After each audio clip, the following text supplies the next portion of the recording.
welcome world. It's just amazing just to even be here with Ryan Casarez. It's just my pleasure just to even be sitting next to you, brother. We're just sitting here discussing the new sound of music that, God has given you. It's just amazing. Tell us a little bit about what got you to this point. Right. Well, I basically grew up in Northern California and pretty much grew up around salsa, hip-hop, and R&B and old school.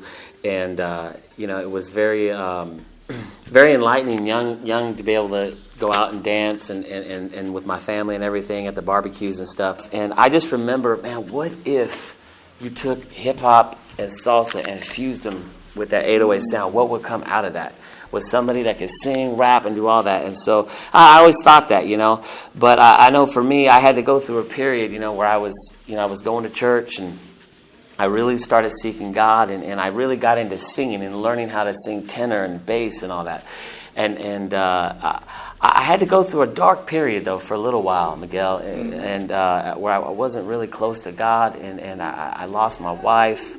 I went to jail for a little bit, and I really got in touch with myself at that point, though, and I started seeking God, and I started learning how to play the percussions. I figured if I can learn to play drums, I can hold the beat, because the beat is the foundation. Mm-hmm. I can learn everything else from that. And so from that, I'd actually learned from the guy that taught Sheila E. how to play the drums. From that, what had happened was we had started working on a project, the XO Rican Project is what it was. And my brother and I had formed a band. We had gotten together with a producer called Bobby G. This guy was off the hook. He'd been with Earth, Wind & Fire, Mariah Carey, Paula Abdul, to name a few. I mean, this guy was good. Got in the studio. First song we did was called Games. Hit the radio. Got right on the radio. And it wasn't even the best quality, but it was just sounding so good. People were like, whoa, what is this? Got booked to perform in front of 10,000 people right away, and then next thing you know, we're on the club circuit. I mean, it just happened so fast. And got interviews from magazines. But as I started getting into it and seeing what it was really like, I wasn't feeling good inside myself. Because some of the music, I mean, it was okay, but some of it was like, I just felt like there's got to be something I can sing about and rap about that's better. It's more inspirational to people, to my kids.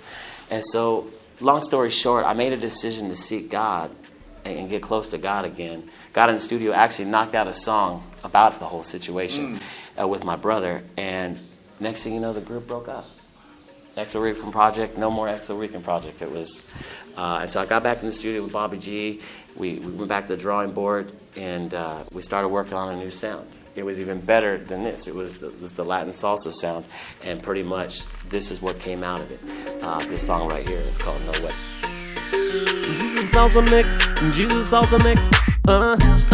what's he trying to lead me into? No sabe loco siento that I'm into. I'm not playing when I'm saying it's a spiritual fight, but if I walk in the light, God will restore my sight. It's kind of So can I get up and dance right now? It's kind of got a little groove to it, you know what I mean? It's got a flavor.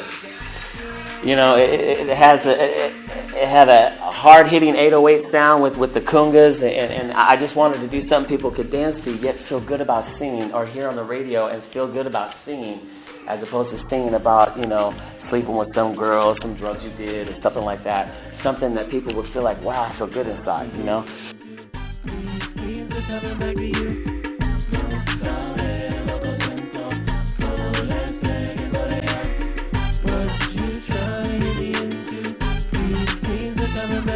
I remember just waking up, God, help me to come up with a song that's better than anything I've ever done. And this song it's about making disciples. And I let a friend listen to it that led a church, and he listened to it. It's like, whoa. And I had to perform it in front of 400 people, this song. It's called Remanente.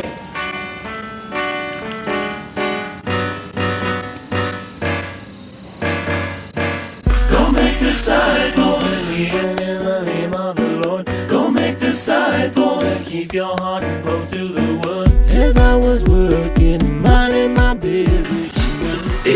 To tell someone to go make disciples, like in my mind I'm thinking, what if people in the world are singing "Go Make Disciples" instead of banging, doing hip hopping, and you know what I mean? I'm like, wow, wouldn't that just be crazy? Like, I had some dude come up to me after a show, and he was like, he's not a Christian, not following God. He's like, that song just made me feel so good inside.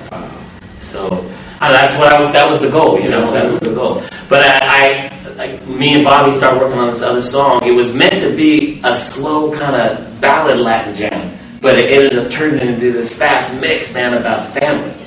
And I was like all in the family, so it just became familiar. And you can hear it. It actually was supposed to be a B-side song. Remember the days of horseshoes in the yard. Toss a couple of shoes, you might be singing the blues. But then you play some bones, you might be changing your tone. It's a welcome for me. And it ended up becoming because I was kind of more of a soft on the rap, but this kind of became my song where I was more hard on the rap, you know, trying to, you know, put it down a little bit, you know, for the Latin folk. And so right now at this stage, I'm pretty much just looking to finish this project out and go out and do some shows, man. I'm excited. Man, it's all love, bro. It's all love. Thank you, man. Ryan Casarez, it's just a pleasure just to even be with you right here today. You're amazing, bro. You're awesome. Thank you, man.